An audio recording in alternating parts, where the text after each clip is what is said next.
இங்க இருக்கக்கூடிய உயர் நீதிமன்ற நீதிபதி GR சுவாமிநாதன் ஒரு அக்கிஸ்ட் ஒருத்தன் ராம ரவிக்குமார் சொல்லிட்டு அவனே ஒரு அக்கிஸ்ட், அவன் ஒரு பக்தர் மாதிரி ஃபைல் பண்றான் கேஸ. அதை கேட்டுட்டு GR சுவாமிநாதன் மலையில மேல ஏறி போயிட்டு இங்கதான் கல் இருக்குன்றாரு. நாயா இது கொடுமை, இங்க கூட தான் பைக் காணனா எந்த ஜட்ஜி வந்து எங்கடா அவங்க வீட்டுல பைக் காணும் தேடுவாரா ஜட்ஜிய? நான் கேக்குறேன், கடலாம் அடிச்சிட்டார் சார் அப்படின்னா வந்து ஜட்ஜி நேரடி வந்து பார்த்து, ஓ இங்கதான் கடை போறீங்களா, இப்போ ஹைகோர்ட்ல ஒரு ஆர்டர் விட்டுறாங்க, எல்லா கடையும் தூக்கணுமா, ஜிபி ரோட்ல இருக்கிற கடையை தூக்கு, NSC போஸ் ரோட்ல இருக்கிற கடையை தூக்கு, என் தலையில வைக்கிற உங்க கடையை தூக்கி போயிட்டு பாவிக்கலாம். அதெல்லாம் செய்ய மாட்டாங்கன்னா GR சுவாமிநாதன் கோயில போயிட்டு எங்க விளக்கேத்தலாம்னு சொல்லிட்டு வந்து பாக்குறாரு. அவர் ஒரு பார்ப்பனர் கருத்தியல் அப்படியே பேசுறாரு வெளியே வந்து. அவர் ஒரு உயர் சாதி கருத்தில் அப்படியே மைக்ல பொது மேடையில பேசுறாரு. அவ்வளவு வக்கரமா பேசுற எந்த நீதிபதியும் பேசலையே. இன்னும் சொன்னால் 1923 நீ தீர்ப்பு கொடுத்தார நீதிபதி, அவரை விட பெரிய ஐயர் அவரு. ஆனா அவர் சட்டத்தின் பிரகாரம் செயல்பட்டார். எந்த ஜாதியில நேரத்தில் சட்டத்தின் பிரகாரம் செயல்படணும். ஏன்டா இந்த நாட்டில் வந்து குடியுரிமை திருத்த சட்டத்தை கொண்டு வரீங்கன்னு சொல்லிட்டு என்ன மாதிரி இங்க இருக்க சம்சீர் மாதிரி கனராயத்தோழர் மாதிரி உங்களை மாதிரி கோஷம் போட்டான் சார். இன்னும் கொடுமை என்ன தெரியுமா, அந்த வன்முறை நடக்கும்போது இவங்க 2 பேருமே அந்த ஊர்லயே இல்லைங்க. இன்றைக்கு வரைக்கும் நீதித்துறையால் நிரூபிக்கவே முடியலங்க. வேற ஊர்லயே இருக்காருங்க உமர் காலித். அப்படி கோர்ட்ல சொன்னா அவர் இல்லன்றதையே வச்சு ஏன் அவர் கலவரம் பண்ணிருக்க முடியாது இப்படி கேட்கறாங்க சுப்ரீம் கோர்ட் நீதிபதி. மண்டையில் என்ன இருக்கு, மூளை இருக்கா பீ இருக்கான்னு தெரியல. ஒருத்தங்க இஸ்லாமியர் பேர் இருந்தாலே நீ வேட்டையாடுவியா? யார் நீ? இந்த நாட்டில் இருக்க அத்தனை குடிமக்களும் சமமாக கருதப்பட வேண்டாமா? ஒரு இஸ்லாமியர் இருந்தா குடியுரிமை திருத்த சட்டத்தை எதிர்த்தா, பிஜேபி எதிர்த்தா ஜெயில போட்டுருவியா நீ? யார் நீ? நீ ஒரு ஆட்சி நடத்துற, அவ்வளவுதான் பிஜேபி காரன். நீ ரவுடி போயிடல நீங்களா? அந்த ஜட்ஜ்மெண்ட்லாம் வார்த்தையெல்லாம் படித்து விவாதத்தெல்லாம் பார்த்தா நமக்கு வந்து கூட்டம் போறதால வேற ஏதாவது பண்ணலாமான்னு தோணுது. அப்படிப்பட்ட கோவம் வருது அந்த வார்த்தைக்கெல்லாம் படித்தா. கலவரத்தை உருவாக்கு. இப்ப H. ராஜா மேல எத்தனை கேஸ் தெரியுமா போடலாம்? என்ன பேச்சு பேசுறான் அந்த ஆளு. சரக்கு அடிச்சுட்டு ரோட்ல தகராறு பண்றவனோட அப்படி பேச மாட்டான் போல இருக்கு. அப்படி பொறுக்கித்தனமா H. ராஜா பேசுறாரு. நண்பர்களே, விடிந்தால் இன்னும் சில மணி நேரங்களில் ஒரு 24 மணி நேரம் கழிச்சு தைப்பொங்கல் தமிழர்களால் உற்சாகமாக தமிழ்நாடு எங்கும் தமிழர்கள் வாழும் நிலப்பரப்பெங்கும் பொங்கல் கொண்டாடப்பட இருக்கின்றது. ஆங்கில புத்தாண்டை கொண்டாடி தமிழர் பொங்கல் திருநாளை நாம் கொண்டாட இருக்கின்றோம். இந்த கொண்டாட்டங்கள் எல்லாம் பார்க்க வேண்டிய, அனுபவிக்க வேண்டிய இந்த நாட்டினுடைய 2 இளைஞர்கள் இன்றைக்கு சிறையில் இருக்கிறார்கள். அவர்கள் செய்த தவறு என்னவென்றால், குடியுரிமை திருத்த சட்டத்தை எதிர்த்து தெருவில் முழக்கமிட்டார்கள். அவ்வளவுதான். 2 பல்கலைக்கழக மாணவர்கள். அவர்கள் ஜவஹர்லால் நேரு பல்கலைக்கழகத்தில் பயின்ற உமர் காலித். ஒரு உலக புகழ்பெற்ற பல்கலைக்கழகத்தில் பயின்ற மாணவர் உமர் காலித். அவர் ஜெயிலில் இருக்காருன்னா நான் ஜெயிலில் இருக்கணும், கனகராஜ் ஜெயிலில் இருக்கணும், நீங்கள்லாம் ஜெயிலில் இருக்கணும். நம்மெல்லாம் ஜெயிலில் வைக்கிறாம இப்போ விட்டு வச்சிருக்குது RSS கூட்டம். நம்மெல்லாம் மீண்டும் ஜெயிலுக்கு போகாமல் தடுப்பதற்காக தான் இந்த கூட்டத்தை நாம் பேசிக்கொண்டிருக்கின்றோம். நண்பர்களே, உங்களுக்கு தெரியும், பாஜக கட்சி குடியுரிமை திருத்த சட்டத்தை இந்தியாவில் அமுல்படுத்த தொடங்கினார்கள். குடியுரிமை திருத்த சட்டத்தை எதிர்த்து தமிழ்நாடு மட்டுமல்ல இந்தியா முழுவதும் மக்கள் போராட்டத்தில் ஈடுபட்டார்கள். இங்கே நம்ம வண்ணாரப்பேட்டையில் தொடர்ந்து போராட்டம் நடத்தணும். சென்னையில் பல்வேறு இடங்களில் மக்கள் போராட்டத்தில் ஈடுபட்டார்கள்.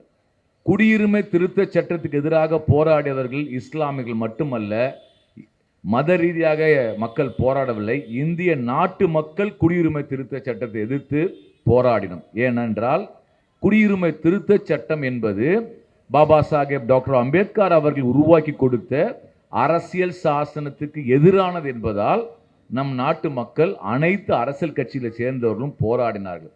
அப்படிப்பட்ட ஒரு போராட்டம் தான் டெல்லியில் நடைபெற்றது. டெல்லியில் நடைபெற்ற போராட்டம் ஷாஹின் பாக் எனக்கூடிய ஒரு பகுதியில் பல்வேறு மக்கள், ஆயிரக்கணக்கான மக்கள் தொடர்ந்து போராட்டத்தில் ஈடுபட்டார்கள். அந்த போராட்டத்திலே நேரடியாக களத்திற்கு சென்று மார்க்சிஸ்ட் கம்யூனிஸ்ட் கட்சியினுடைய தலைவர்கள் உரையாற்றினார்கள். பல்வேறு அறிவுஜீவிகள், கலை இலக்கிய பண்பாட்டு ஊழியர்கள், மாணவர்கள் எல்லாம் சென்று அந்த ஷாஹின் பாக்கில் நடைபெற்ற குடியுரிமை திருத்த சட்டத்துக்கு எதிரான போராட்டத்திலே எல்லோரும் பங்கெடுத்தார்கள். ஆனால் இப்படி பங்கெடுத்த அந்த போராட்டத்தில் திட்டமிட்டு வன்முறை கட்டவிழ்க்கப்பட்டது.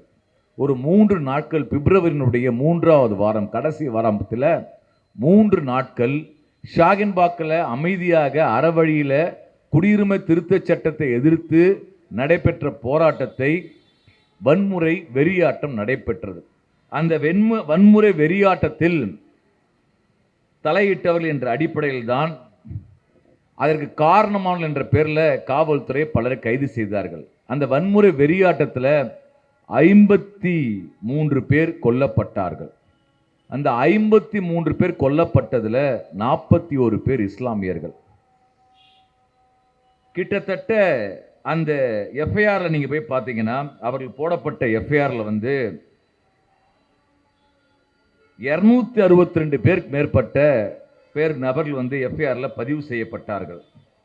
பதிவு செய்யப்பட்டது கிட்டத்தட்ட எஃப்ஐஆர் பார்த்தீங்கன்னா 758 எஃப்ஐஆர் இந்த குற்றம் சார்ந்து வழக்கு பதிவு செய்யப்பட்டது.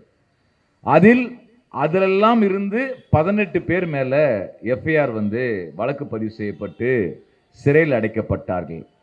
அந்த 18 பேர்ல சிறையில் இருந்தவர்களுக்கு 12 பேருக்கு பெயில் கொடுத்தார்கள்.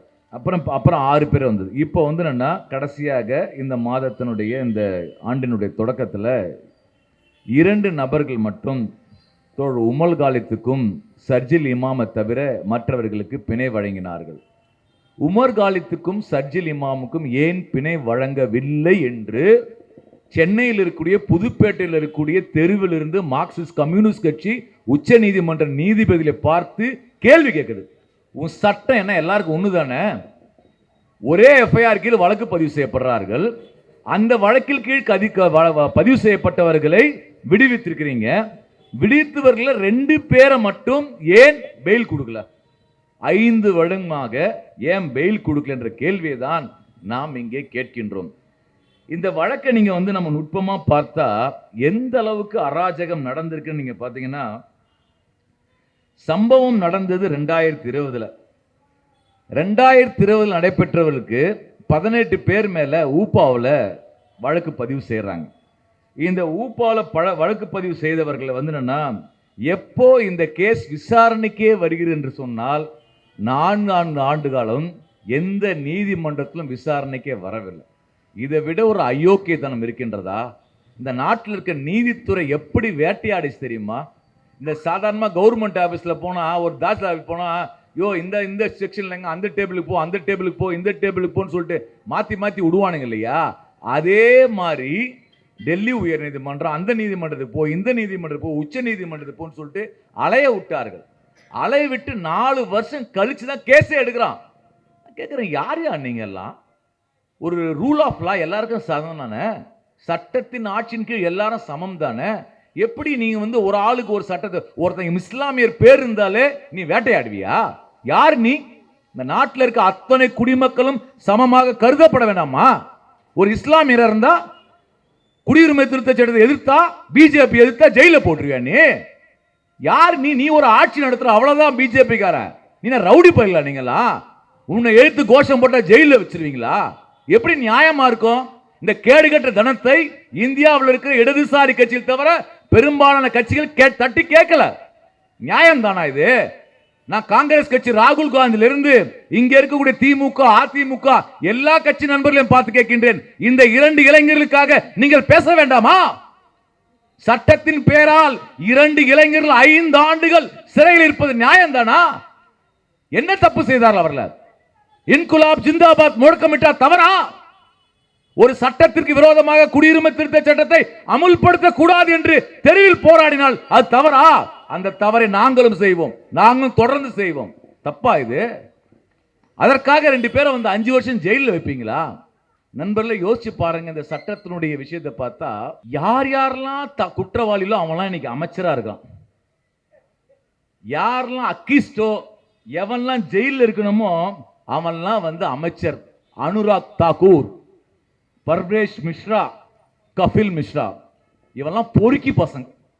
பொறுக்கி என்று சொல்லக்கூடிய வார்த்தையை விட தரக்குறைவான வார்த்தையில் அவர்களை பேசலாம். அவன் என்ன சொல்றான்? நீ இஸ்லாமியர் வீடுகளை போந்து இடிப்போன்றான். 2ஆம் தர குடிமக்களை துப்பாக்கி எடுத்து சுடுறாங்க. ஒரு போலீஸ் ஐபிஎஸ் ஆபீஸ் எதிர்க்க துப்பாக்கி எடுத்து சுட்டவன் மேல கேஸ் போட வக்கீல் அந்த நாட்டில். யாரையா நீங்க எல்லாம் ஆட்சி நடத்துறீங்க? ஒரு போலீஸ் ஆபீஸ் எடுத்து துப்பாக்கி தூக்குவான், அவன் மேல கேஸ் போட மாட்டேன், கோஷம் போட்டா கேஸ் போடுவியா? நியாயமா இது? அவன் அமைச்சரா இருக்கிறான் இன்னைக்கு. நண்பர்களே, அந்த கலவரம் நடக்கக்கூடிய காலகட்டத்தில் என்ன செய்தார்? இன்னைக்கு உள்துறை அமைச்சராக இருக்கக்கூடிய அமித்ஷா டெல்லி சட்டமன்ற தேர்தல் நடக்கும்போது சொல்றாரு, அமித்ஷா பிரச்சார் சொல்றாரு, நீங்க ஓட்டு போடுற குத்தான் அந்த பொத்தான அமுக்குற சத்தம் ஷாகின் பாக்ல அதிர்வு உருவாக்குன்றார். ஷாகின் பாக்ல அதிர்வு உருவாக்கக்கூடிய அளவில் ஓட்டு போடு சொன்ன மதவெறியன் இன்னைக்கு இந்த நாட்டினுடைய உள்துறை அமைச்சர். நண்பர்களே, ஒரு அமைச்சர் பேசலாமா? உள்துறை அமைச்சர் பேசலாமா? பேசினார். வன்முறையை உருவாக்கக்கூடிய வேலையை உள்துறை அமைச்சர் அமித்ஷா பேசினார். ஷாகின் பாக் அங்கே அதிர்வு உருவாக்க வேண்டும் என்று அமித்ஷா பேசினார். அது மட்டுமல்ல நண்பர்களே, இன்றைக்கு இந்த நாட்டினுடைய சட்டம் எப்படி செயல்படுது? இப்போ இங்க அடிதடி நடக்குது, நம்ம இங்க இருக்கிற போலீஸ்கார் பிடிச்சிட்டு போறாரு. பிடிச்சிட்டு போனா அங்க இருக்க ஸ்டேஷன்ல இருக்கிற இன்ஸ்பெக்டர் என்ன பண்ணுவாரு? என்ன கேஸ் இருக்கு அதுக்கேற்ற மாதிரி 75 கேஸ் என்ன கேஸ்னுவாரு. பெரிய கேஸா இருந்தா ரூல் புக்ஸை கேட்டு இன்ஸ்பெக்டர் ஏசி கேட்பார், ஏசி டிசி கேட்டு அந்த மட்டத்திலே முடிஞ்சிடும். இவ்வளவுதான் கேஸ் லிமிஷன். இதுதான் சட்டத்தின் பிரகாரம் அந்த இதுக்கு. ஆனால் இந்த சட்டம் எப்படி செயல்பட வேண்டும் என யார் வழிகாட்டினார் தெரியுமா? அமித்ஷா. நாடாளுமன்றத்தில் அமித்ஷா இது குறித்து கேள்வி கேட்கும்போது மார்ச் 11 2020 நாடாளுமன்றத்திலே உள்துறை அமைச்சர் அமித்ஷா பேசினார். இந்த குற்றச்சாட்டுப்பட்டவர்கள்லாம் தேச விரோதிகள் என்ற வரையறையை முதலில் வரையறுத்தது அமித்ஷா. அர்பன் நக்சல்கள் இவர்கள்லாம் இந்திய நாட்டுக்கு எதிரானவர்கள் அப்படின்ற வார்த்தையை நாடாளுமன்றத்தில் பேசி எந்த விதமான எஃப்ஐஆர்ல என்ன வரணும், எப்படி இவர்கள் வழிநடத்தப்பட வேண்டும் என்பதை இந்த நாட்டின் நாடாளுமன்றத்தில் அமித்ஷா பேசினார். அமித்ஷா என்ன வழிகாட்டினாரோ அதை தான் இன்றைக்கு நீதித்துறை உச்ச நீதிமன்றம் வரை செயல்படுத்தி கொண்டிருக்கின்றது. உங்களுக்கு தெரியுமா, அந்த இஸ்லாமிய வன்முறை வெறியாட்டத்தை அந்த கயவர்கள் மேற்கொள்ளும் போது நீதி கேட்டு நடுத்தெருவுக்கு சென்று மார்க்சிஸ்ட் கம்யூனிஸ்ட் கட்சியின் தலைவர் பிருந்தா காரத் குரல் எழுப்பினார். குரல் எழுப்பது மட்டுமல்ல, பிருந்தா காரத் அவர்கள் இந்த அயோக்கியர்கள் அந்த பாஜக கூட்டம் என்னென்ன தவறுகள்லாம் செய்திருக்கின்ற பட்டியலிட்டு நீதித்துறையின் காவல்துறையினரிடையே புகார் கொடுத்தார். ஆனால் பிருந்தா காரத் அவர்கள் கொடுத்த புகாரின் மீது எஃப்ஐஆர் பதிவு செய்யப்படவில்லை. எனவே பிருந்தா காரத் அவர்கள் நான் சொன்ன இந்த புகாரின் மீது எஃப்ஐஆர் பதிவு செய்யப்படவில்லை என்று நீதிமன்றத்தின் கவனத்துக்கு கொண்டு சென்றார். நீதிமன்றத்தின் கவனத்துக்கு சென்ற உடனே நீதிமன்றம் அந்த வீடியோவை போட்டு பார்க்குது. உச்ச நீதிமன்றம் போட்டு பார்த்துட்டு நீதிபதி சொல்கிறார் காவல்துறையை பார்த்து, என்னடா இவன் இவ்வளவு அக்கிஸ்டா இருக்கிறான், கொலை பண்றான், வெட்டுறான், இவன் மேல ஏன்டா எஃப்ஐஆர் போடணும்னு சொல்லிட்டு ஒரு நீதிபதி கேள்வி கேட்டார். கேள்வி கேட்டவுடன் என்ன செஞ்சிருக்கணும்? காவல்துறை வழக்கு பதிவு செய்யணும் அல்லவா? ஆனால் நண்பர்களே, இந்த நாட்டில் என்ன தெரியுமா நடந்தது? சட்டத்தின் பேரால் ஏன் காவல்துறை அந்த கயவன் மீது வழக்கு பதிவு செய்யவில்லை என்று நீதிபதி கேட்டார் இல்லையா? அந்த நீதிபதி முரளிதரை அவருடைய பணியில் இருந்து இடமாற்றம் செய்து விட்டார்கள். யோசிச்சு பாருங்கள், நாம் இந்தியா எங்கே இருக்கின்றோம் என்று பாசங்க. நீதித்துறையின் அடிப்படையில் செயல்பட வேண்டும் என்று கேட்ட முரளிதர் அவர்கள் நீதிமன்றத்திலிருந்து விரட்டப்பட்டார். யாரால்? இந்த ஆட்சியாளர்களால், பாஜக கூட்டத்தால். ஆர்எஸ்எஸ் பாஜக என்பது ஏதோ காங்கிரஸ் கட்சி இருக்குது, நாம் தமிழர் கட்சி இருக்குது, அது மாதிரி ஒரு அரசியல் கட்சி கிடையாது. இது கிரிமினல்களின் கூடாரம். ஆர்எஸ்எஸ் பாஜக கட்சி என்பது இந்த நாட்டை மதத்தின் அடிப்படையில் பிளவுபடுத்தக்கூடிய கூட்டம். மதத்தின் அடிப்படையில் மட்டுமல்ல, சாதியின் அடிப்படையில் பிரிவினையை உருவாக்கி அதன் அடிப்படையில் உயர் சாதியினர் வளமாக வாழ்வதற்கான கருத்தியலான மனுநீதி கோட்பாடை ஏற்றுக்கொண்ட ஒரு கூட்டம் ஆர்எஸ்எஸ் பாஜக கூட்டம். கடந்த பல நூறு ஆண்டுகளாக இந்த மண்ணிலே சமூக சீர்திருத்த இயக்கங்கள் போராடி இங்கே ஒரு முன்னேற்றத்தை உருவாக்கி இருக்கின்றது. அந்த முன்னேற்றத்தை தடுக்கக்கூடிய வகையில், புரட்சிகரமான முன்னேற்றத்தை தடுக்கக்கூடிய வகையில் எதிர்ப்புரட்சிகர சக்திகள் தான் ஆர்எஸ்எஸ் பாஜக கூட்டம். பாபா சாஹேப் அம்பேத்கர் அவர்கள் பண்டைய இந்தியாவில் புரட்சியும் எதிர்ப்புரட்சியும் என்று மிக முக்கியமான ஒரு நூலை எழுதியிருக்கின்றார். அதில் பண்டைய சமூகத்தில் எப்படி புரட்சிகர சக்திகள் எதிர்ப்புரட்சி சக்திகள் எப்படி இயங்கின என்பதை அம்பேத்கர் அவர்கள் சுட்டி காண்பித்திருப்பார். இன்றைக்கு புரட்சிகர சக்திகள் இந்த மண்ணிலே வேகம் எடுத்துக்கொண்டு வருகின்றன. எனவே தான் மார்க்சிஸ்ட் கம்யூனிஸ்ட் கட்சி தெருவில் நின்று நீதி கேட்கின்றோம். ஏன்னா மக்கள் தான் பதில் சொல்ல வேண்டியவர்கள், மக்களிடம் உண்மையை கொண்டு செல்ல வேண்டும், மக்களிடம் பேச என்பதற்காக தான் இன்றைக்கு வீதியில் நின்று போராடி கொண்டிருக்கின்றோம். நண்பர்களை யோசிச்சு பாருங்க, இந்த வழக்கில் அந்த 2 பேர் சிறையில் இருப்பதற்கு ஏன் இவர்கள் துடிக்கிறார்கள்? ஏன் உமர் காலித் அந்த பையனை பாருங்க, எவ்வளவு இள வயது பையன், போட்டோ பாருங்க. வாழ்க்கையை ரசிக்க வேண்டாமா? கொண்டாட வேண்டாமா? இளமை போச்சுன்னா முடியுமா? 50 வயசுல விஜய் டான்ஸ் ஆடினா உற்சாகமாக்குற 25 வயசு பையன் வாழ்க்கையை அனுபவிக்க வேணாமா சார்? 5 வருஷம் ஜெயிலில் இருக்கான். திருநானா சார்? பிக் பாக்கெட் அடிச்சானா சார்? யாராவது கத்தியை காட்டு மிரட்டினானா சார்? அடுத்த வீட்டுல பூந்து ராவடிதனம் பண்ணானா சார்? எதுவுமே பண்ணலங்க ஐயா. அந்த 2 பசங்களும் ஏன்டா இந்த நாட்டில் வந்து குடியுரிமை திருத்த சட்டத்தை கொண்டு வரீங்கன்னு சொல்லிட்டு என்ன மாதிரி இங்க இருக்க சம்சீர் மாதிரி கனராய தோழர் மாதிரி உங்களை மாதிரி கோஷம் போட்டான் சார். கோஷம் போட்டா தப்பா சார்? இந்த நாட்டில் நம்ம அரசியலமைப்பு சாசனம் நமக்கு முழக்கமிடுவதற்கு உரிமை கொடுக்கலையா? முழக்கமிட்டார்கள். அந்த பேர்ல இஸ்லாமியர் பேர் இருக்குது, அவ்வளவுதான். இன்னும் கொடுமை என்ன தெரியுமா? அந்த வன்முறை நடக்கும்போது இந்த 2 பேருமே அந்த ஊர்லயே இல்லைங்க. இன்றைக்கு வரைக்கும் நீதித்துறையால் நிரூபிக்கவே முடியலங்க. அந்த ஸ்பாட்ல அன்னைக்கு வன்முறை நடக்கும்போது இல்லைங்க. இவரு ஒருத்தர் வேற ஊர்லயே இருக்காருங்க உமர் காலித். அப்படி கோர்ட்ல சொன்னா அவர் இல்லைன்றதையே வச்சு ஏன் அவர் கலவரம் பண்ணிருக்க முடியாது? இப்படி கேட்கறாங்க சுப்ரீம் கோர்ட் நீதிபதி. மண்டையில் என்ன இருக்கு? மூளை இருக்கா பீ இருக்கான்னு தெரியல. ஒரு ஆள் அங்க இல்லைன்னு சொன்னா அப்படி இல்லைன்னா அங்கிருந்து கலவரம் பண்ணிருக்க மாட்டாருன்னா என்ன அர்த்தம்? இது எனக்கு ஒன்றும் புரியலையாது. இப்படி கேள்வி நீ படிங்க. நீங்க அந்த ஜட்ஜ்மெண்ட்லாம் படிச்ச அந்த வார்த்தையெல்லாம் படித்து விவாதத்தெல்லாம் பார்த்தா நமக்கு வந்து கூட்டம் போறதால வேற ஏதாவது பண்ணலாமான்னு தோணுது. அப்படிப்பட்ட கோபம் வருது அந்த வார்த்தைக்கெல்லாம் படித்தா. அவன் சொல்றாரு ட்ரம்ப் வந்தான், ஒரு 1 நம்பர் திருடன் இருக்கான் பார்த்தீங்களா, கச்சா எண்ணெய் திருடன். உலகத்திலே இவன் உள்ளூர் திருடன் நம்ம பார்த்துருப்போம். உலக லெவலில் அக்கிஸ்ட் யாருன்னா அவன் ட்ரம்ப். அந்த ட்ரம்ப் வந்து இந்தியாவுக்கு வந்தாப்புல. அதை வரத்துக்கு எதிர்ப்பு நம்ம கூட தான் எதிர்ப்பு தெரிவித்தோம். அக்கிஸ்டெல்லாம் வர வைப்போமா இந்தியாவில்? ஐயோ நாங்கெல்லாம் வஉசியுடைய வாரிசியா? அந்த காலத்தில் பிரிட்டிஷ் ஏகாதிபத்தி ஓட விட்ட வஉசியினுடைய வாரிசுகள் இந்த மண்ணில் இருக்கின்றோம். எனவே ஏகாதிபத்திய கொடுங்கோலன் ட்ரம்ப் வந்தா எதிர்ப்போம். ட்ரம்ப்பை எடுத்து மகாராஷ்டிரா உமர் காலித் பேசினாராம். உடனே சொல்றான் மகாராஷ்டிராவிலே சதி திட்டம் தீட்டப்பட்டு விட்டது. ஏண்டா மைக்க பிடிச்சி பேசலாம், சதியடா பேசுறோம் நாங்களாம். மைக்க பிடிச்சி பேசினா சதி. அங்க பேசினார், இங்கே பேசினார், இங்க பேசினார், மைக்ல பேசினார். அது மட்டும் இல்ல, உமர் காலித்துடைய பல வாட்ஸ்அப் குழுக்கள் இருந்தாரு. அந்த வாட்ஸ்அப் குழுக்கள் தான் போராட்டத்துக்கு போனானா. நம்ம கூட தான் 500 வாட்ஸ்அப் குழு இருக்கும். எவன் நம்மளை சேர்த்தா நமக்கு தான் தெரியும். பாதி பேர் வாட்ஸ்அப்பே அந்த குழுல பார்க்கறதே கிடையாது. மாடு சாணி போடுற மாதிரி ஊது அது மெசேஜ், எல்லாத்தையும் பார்த்துட்டு இருப்போம். அவன் அந்த உமர் காலித் ஒரு வாட்ஸ்அப் குழு இருந்தனால அந்த வாட்ஸ்அப் குழுல இருந்து போராட்டத்துக்கு கூப்பிட்டார்கள். நான் கூட தான் கூப்பிடுறோம் போராட்டத்துக்கு வாட்ஸ்அப்ல வாயான்னு சொல்லிட்டு. போராட்டத்துக்கு கூப்பிட்டா தப்பா?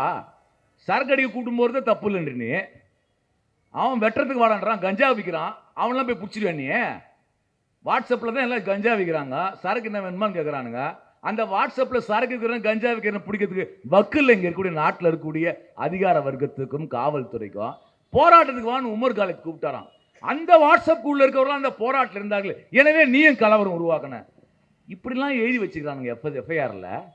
இதெல்லாம் நியாயம் சொல்லிட்டு உச்ச நீதிமன்றம் பேசுகிறது நண்பர்களே.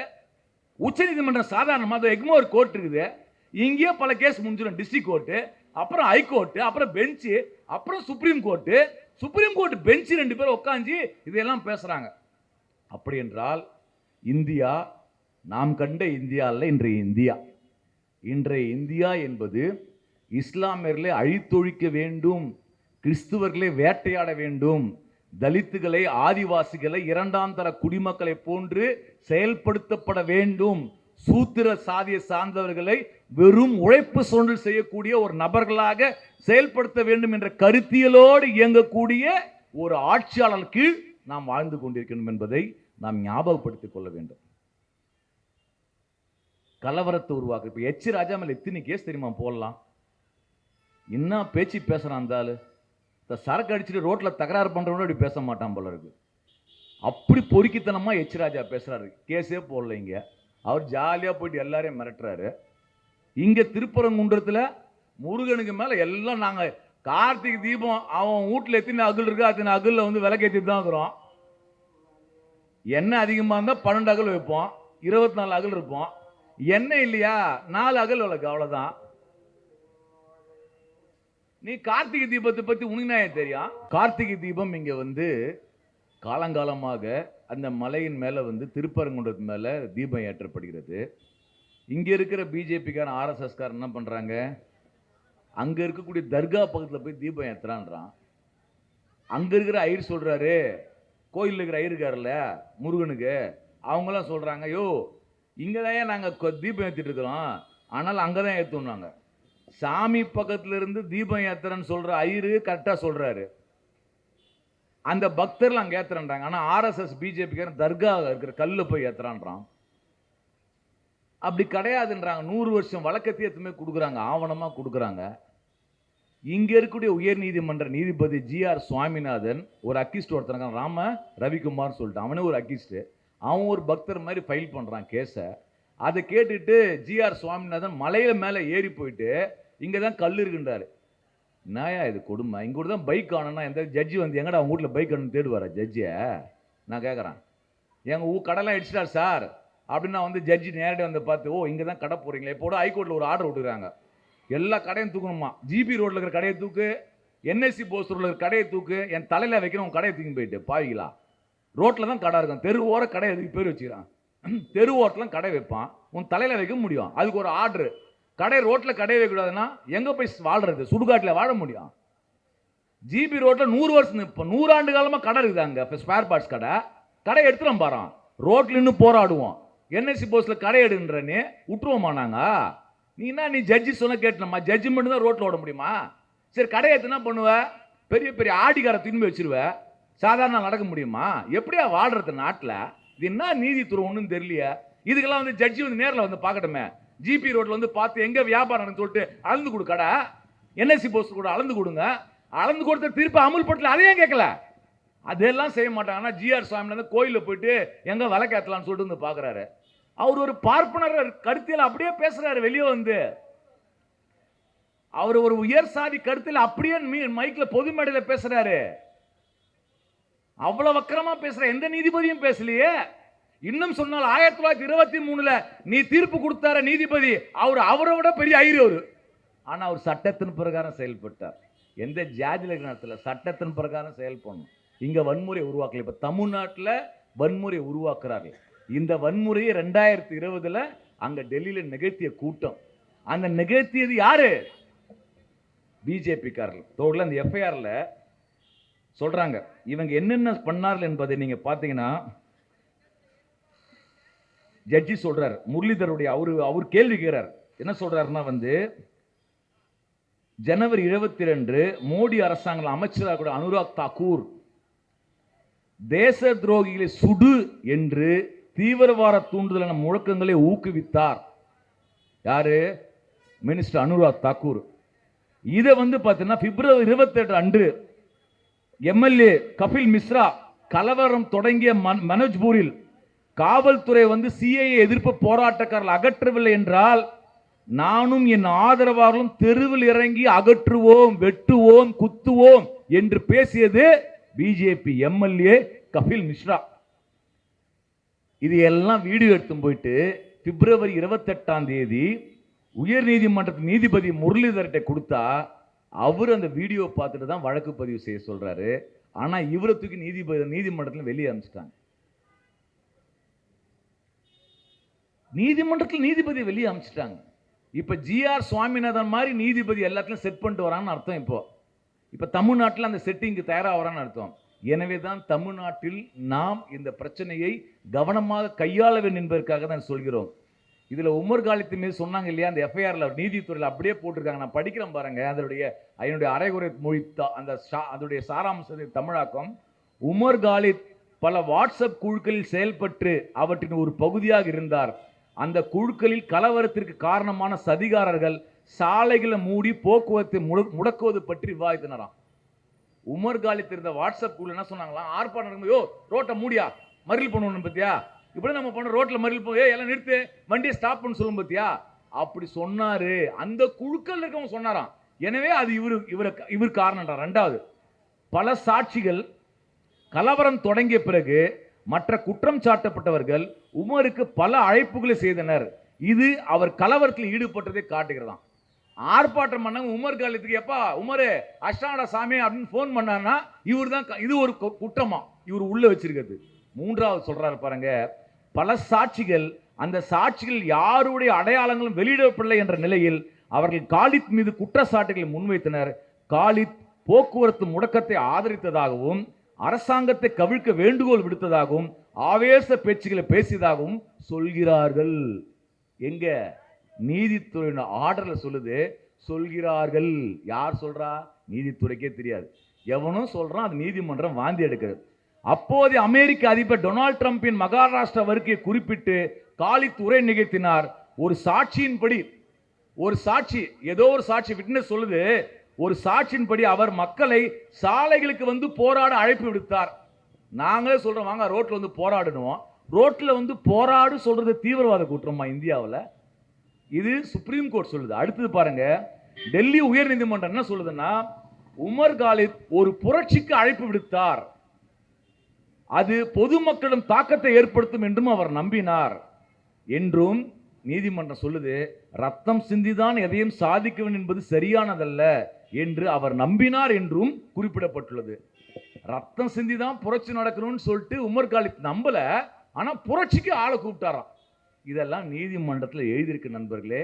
நான் அந்த நீதிமன்றத்தை பார்த்து கேட்கின்றேன், இந்த அரசியல் சாசனத்தில் மிக முக்கியமான 3 உறுப்புகள், ஆர்டிகல் 14, ஆர்டிகல் 19, ஆர்டிகல் 21, சட்டம் 14 என்ன சொல்லுது? சமத்துவத்துக்கான உரிமையை சொல்லுது. 19 கருத்து சுதந்திரத்தை பேசுது நம்ம அரசியலமைப்பு சாசனம். அரசியல் சாசனம் 21 நீங்க வந்து சுதந்திரமா வாழ்வதற்கான உரிமையை கொடுக்குது. இந்த 3 பிரிவுகளும் ஆங்கிலத்தில் என்ன தெரியுமா சொல்லுவாங்க? கோல்டன் ட்ரையாங்கிள், பொன்னான முக்கோணம். இந்த 3 சட்டங்களையும் கோல்டன் ட்ரையாங்கிள் வாங்க. பேசுவதற்கு, வாழ்வதற்கு, உரையாடுவதற்கு இருக்கக்கூடிய உரிமை நம்ம சட்டம் சொல்லுது. இந்த அரசியலமைப்பு சாசனத்துக்கு விரோதமாக தான் உச்ச நீதிமன்றம் உமர் காலத்தையும் நம்ம சர்ஜில் இமாமையும் ஜெயிலில் வச்சிருக்கு. எனவேதான் மார்க்சிஸ்ட் கம்யூனிஸ்ட் கட்சி, பகுதிவாழ் பெரியோர்கள், நண்பர்களே, நாட்டில் ஜனநாயகம் இருக்குன்னா தெருவில் ஜனநாயகம் இருக்கணும், மக்கள் மத்தியில் ஜனநாயகம் இருக்கணும், குடும்பத்தில் ஜனநாயகம் இருக்கணும், தெருவில் ஜனநாயகம் இருக்கணும். அப்பதான் இந்த நாட்டில் ஜனநாயகத்தை நாம் பாதுகாக்க முடியும் என்பதற்காக தான் இந்த வீதியில் இறங்கி இந்த போராட்டத்தை, இந்த அறைகூவலை உங்கள் மத்தியில் வைக்கிறோம். இந்த மேடையிலிருந்து திராவிட முன்னேற்ற கழகத்தினுடைய இந்த தொகுதியினுடைய, அதாவது பார்டர் தொகுதி, அவர் நம்முடைய மாண்புமிகு துணை முதலமைச்சர், திராவிட முன்னேற்ற கழகத்தினுடைய இளைஞர் தலைவர் உதயநிதி ஸ்டாலின் அவர்களை பார்த்து மார்க்சிஸ்ட் கம்யூனிஸ்ட் கட்சியின் சார்பாக ஒரு வேண்டுகோள் வைக்கின்றோம். திராவிட முன்னேற்ற கழகத்தினுடைய இளைஞர் அணி சார்பாக உமர் காலித்துக்கும் ஷர்ஜில் இமாமுக்கும் நீதி கேட்டு நீங்கள் இயக்கம் நடத்த வேண்டும், திராவிட முன்னேற்ற கழகம் நடத்த வேண்டும். அப்போதுதான் இந்தியா முழுக்க இருக்கக்கூடிய ஒட்டுமொத்தமான அரசியல் கட்சிகளுடைய கவனத்திற்கு இது கொண்டு வரும். உமர் காலித்துக்காக யார் குரல் கொடுத்திருக்கா? நியூயார்க் இருக்கிற மேயர், நியூயார்க் மேயர் மம்தானி கைப்பட கடிதம் எழுதி அமைச்சிருக்கார். உமர் காலித், உனக்கு நீ சிறையில் இருக்கலாம், ஆனால் உன்னோடு நாங்கள் இருக்கும் என்று நியூயார்க் நகரத்திலிருந்து அந்த மேயர் மம்தானி கைப்பட கடிதம் எழுதிக்கின்றார். அமெரிக்காவில் இருக்கக்கூடிய 18 நாடாளுமன்ற உறுப்பினர்கள் உமர் காலித்துக்கு விடுதலை அளிக்க வேண்டும் என்று அவர்கள் கடிதம் எழுதியிருக்கின்றார்கள். நண்பர்களே, உலகம் முழுக்க இருக்கக்கூடிய ஜனநாயகத்தை விரும்புவர்கள் எல்லாம் இந்தியாவை பார்த்து இது ஒரு ஜனநாயக நாடா இருந்தது, ஏன் இந்த RSS பிஜேபி ஆட்சி காலத்தில் சர்வாதிகாரத்தை நோக்கி போகிறது என்று கேள்வி எழுப்புகின்றார்கள். மகாத்மா காந்தி பிறந்த தேசம் இது. இந்த நாட்டில் வந்து ஜனநாயகத்திற்காக, விடுதலைக்காக போராடிய பகத்சிங் வாழ்ந்த மண் இது. இவர்களுடைய போராட்டத்தினுடைய உட்கிழக்கை வெளிப்படுத்தக்கூடிய வகையில் பாபா சாஹேப் அம்பேத்கர் அவர் உருவாக்கி கொடுத்த இந்திய அரசியலமைப்பு சாசனம் இருக்கின்றது. இந்த அரசியலமைப்பு சாசனத்திற்காக விரோதமாக செயல்பட்டு கொண்டிருக்கூடிய பாஜக RSS இயக்கம் கருத்தியல் ரீதியாக களத்தில் விரட்டி அடிக்கப்பட வேண்டிய இயக்கம். பாஜக என்பது, RSS என்பது உயர் சாதி உயர் வர்க்கத்திற்கான ஒரு இயக்கம். இந்திய மக்களை சாதி ரீதியாக, வர்க்க ரீதியாக பிளவுபடுத்தக்கூடிய பயங்கரவாதிகள் RSS பாஜக கூட்டம். எனவே அவர்களுக்கு இசைவாக இந்தியாவில் இருக்கக்கூடிய ஜனநாயக அமைப்புகள் சென்றால் அதை எதிர்த்து மக்கள் மன்றத்தில் பேசுவதும் உரையாடுவதும் மார்க்சிஸ்ட் கம்யூனிஸ்ட் கட்சியின் பிரதான கடமை. எங்களுடைய அன்பு தலைவர் பிருந்தா காரத் வந்து அவர் ஆங்கில பத்திரிகையில் ஒரு கட்டுரை எழுதினார். அவர் என்ன சொல்றார் சொன்னால், இவ்வளோ பெரிய வன்முறை வெறுப்புகள் நடந்து கொள்ளும் போது சமூகத்தில் இருக்கக்கூடிய மௌனம் வந்து ரொம்ப அச்சமூட்டக்கூடியது என்றார். பக்கத்து வீட்டில் திருடம் போட்டு திருடிட்டு இருக்கும் போது, பக்கத்தில் இருக்க நம்ம வீட்டு பக்கத்தில் இருக்க அடிச்சு வெட்டும் போது நம்ம எல்லாம் வெட்டுறான்னு சொல்லிட்டு அமைதியா இருப்போமா? ரோட்ல ஒருத்தர் ஊழ்றாரு, ஐயோ யாரோ ஊன்ட்டான்னு தூக்கத்து 4 பேர் போவோம். இதுதான் மனுஷன் புத்தி. ஆனா இன்றைக்கு 2 பேர் ஜெயிலில் இருக்கிறத வேடிக்கை பார்க்க வைத்து ரசிக்க வைக்கக்கூடிய ஒரு கருத்தியலை RSS பாஜக உருவாக்கி இருக்கிறது. இது நம் நாட்டிற்கு நல்லதல்ல என்பதை இந்த நடுத்தெருவில் நின்று இந்த மக்களிடம் நாங்கள் முன்வைக்கின்றோம். அதன் அடிப்படையில் தான் இங்கே ஒரு கூட்டத்திற்கு ஏற்பாடு செய்திருக்கின்றோம். 4 தோழர்கள் இங்கே கருத்துரையாற்ற வருகை தந்திருக்கின்றார்கள். முதலாவதாக இந்திய மாணவ சங்கத்தினுடைய தமிழ்நாடு மாநில செயலாளர், தமிழ்நாடு முழுக்க மாணவர்கள் உரிமையை முன்னெடுத்துக் கொண்டிருக்கூடிய இந்திய மாணவர் சங்கத்தினுடைய தலைவர் ஷம்ஷீர் அகமது அவர்களை கருத்துரையாற்ற வருமாறு அன்போடு அழைக்கின்றேன்.